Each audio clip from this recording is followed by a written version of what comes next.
Hello बच्चों, आइए प्रश्न को देखते हैं। फलन f जो है r से r में परिभाषित है और निम्न प्रकार से परिभाषित है कि fx बराबर 1 है जब x का मान q में से आता है, मतलब परिमेय संख्याओं के समुच्चय में से आता है, और -1 के बराबर है जब x का मान परिमेय संख्याओं के समुच्चय से नहीं आता है, मतलब अपरिमेय संख्याओं के समुच्चय से आता है। तो हमें निम्नलिखित प्रत्येक का मान ज्ञात करना है f इनवर्स 1 का। प्रश्न को हल करने से पहले इसकी मुख्य अवधारणा के बारे में चर्चा कर लेते हैं। मुख्य अवधारणा तो देखिए, फलन में अपने को ये प्रश्न में अपने को प्रतिलोम फलन के लिए बोला है। तो देखो, किसी भी फलन का प्रतिलोम फलन परिभाषित हो, इसके लिए कुछ शर्तें आवश्यक है। देखो, पहली शर्त अपने पास आ जाती है कि वो दिया हुआ फलन एक ही फलन होना चाहिए, और दूसरी शर्त अपने पास आ जाती है कि वो दिया हुआ फलन आच्छादक फलन होना चाहिए। अगर इनमें से एक भी शर्त को ये असंतुष्ट करता है तो हम लोग कहेंगे कि इसका प्रतिलोम फलन परिभाषित नहीं है। अब इनको भी हम लोग देख लेते हैं ये क्या होते हैं। तो देखिए, एक एक ही क्या कहता है, पहली चीज अपने पास आ जाता है एक एक ही। एक एक ही के लिए होना चाहिए कि अगर फलन की परिभाषा किसी एक बिंदु पर बराबर निकल रही है तो वो बिंदु भी आपस में बराबर होने चाहिए। ठीक है, तो यहां से हम लोग देख सकते हैं कि मान लो कि मैं x बराबर 2 पर और x बराबर 5 पर, ये दोनों मान एक के बराबर आएंगे क्योंकि परिमेय संख्याओं के समुच्चय से आ रहे हैं। परिमेय संख्या क्या होती है वो तो आपको सबको पता होगा। अपरिमेय संख्याओं का इस तरह से अनुमान लगा लो कि या तो उनका दशमलव प्रसार करने पर अशांत और अनावर्ती मिलना चाहिए, और एक अपने पास पाई और मिल जाता है। मतलब वर्गमूल के अंदर सारी की सारी जो पूर्ण वर्ग संख्याएं नहीं आती है वो अपने पास किस में जाती है, इसमें अपरिमेय संख्याओं में, और एक पाई अपने पास परिमेय संख्याओं में जाता है। तो ये आपस में बराबर हो गए, और हम लोग कहेंगे कि दो बराबर नहीं है 5 के, मतलब ये इस परिभाषा को असंतुष्ट कर दिया। तो हम लोग कहेंगे कि एफ एक्स, यहां से कहेंगे एफ एक्स एक एक ही नहीं है।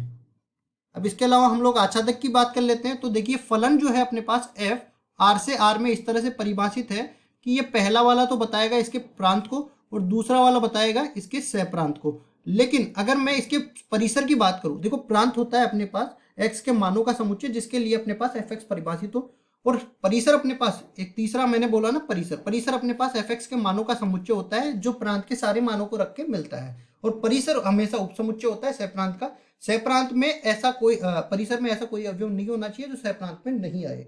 तो देखिए, यहाँ पे परिसर जो है, परिसर इसकी मैं बात कर रहा हूं, तो एफ एक्स के मानों का समुच्चय मिल रहा है। तो यहां से आप देख सकते हो कि एफ एक्स के या तो -1 मिल रहा है या +1 मिल रहा है। तो -1 और 1 से बना समुच्चय इसका परिसर बन जाएगा। और देखो, अपने पास जो आच्छादक होता है उसके लिए आवश्यक है, यहाँ पे लिखेंगे, आच्छादक के लिए आवश्यक है कि सह प्रांत के प्रत्येक अवयव का कोई ना कोई पूर्व प्रतिबिंब होना चाहिए प्रांत के अंदर। ठीक है जी। और देखो, सह प्रांत क्या है, आर। हाँ, क्या इसके आर बराबर कोई वास्तविक संख्या हम लोग ले ले, जैसे 0 ले ले, तो उसका पूर्व प्रतिबिंब मिल रहा है कि नहीं मिल रहा? नहीं मिल रहा, क्योंकि परिसर अपने को सह प्रांत में तो केवल -1 और +1 के ही पूर्व प्रतिबिंब मिल रहे हैं। ठीक है, इसका मतलब ये होना चाहिए कि परिसर जो है, परिसर ये बराबर होना चाहिए सह प्रांत के। क्या ऐसा मिल रहा है? नहीं मिल रहा है। परिसर तो -1 से बना समुच्चय है, और सह प्रांत इसका आर है जो कि बराबर नहीं है, मतलब परिसर और सह प्रांत भी बराबर नहीं है। इसका मतलब यह है कि एफ एक्स आच्छादक फलन नहीं है। एफ एक्स आच्छादक फलन नहीं है। अब एफ एक्स आच्छादक फलन नहीं है और एक की भी नहीं है, इसका मतलब यह है कि एफ एक्स का प्रतिलोम परिभाषित नहीं है। एफ एक्स का प्रतिलोम फलन परिभाषित, और प्रतिलोम फलन क्या होगा? F inverse x. F inverse x परिभाषित नहीं है, परिभाषित नहीं है। और देखो, एफ इनवर्स एक्स ही परिभाषित नहीं है तो मान किसका निकलवा रहा है? एफ इनवर्स 1 का मान निकलवा रहा है। एफ इनवर्स 1 का मान हम लोग कभी नहीं निकाल सकते, इसलिए एफ इनवर्स 1 परिभाषित नहीं है, परिभाषित नहीं है। क्यों नहीं निकाल सकते? देखो, यहाँ पे मैं बात करूं, एफ इनवर्स 1 किसके बराबर होगा?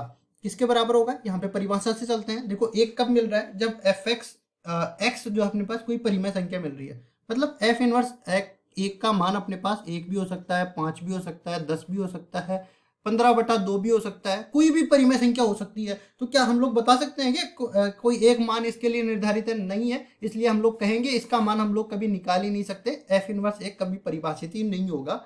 यही हमारा उत्तर हो जाएगा। आशा करता हूँ ये सवाल आपको समझ में आया होगा। धन्यवाद।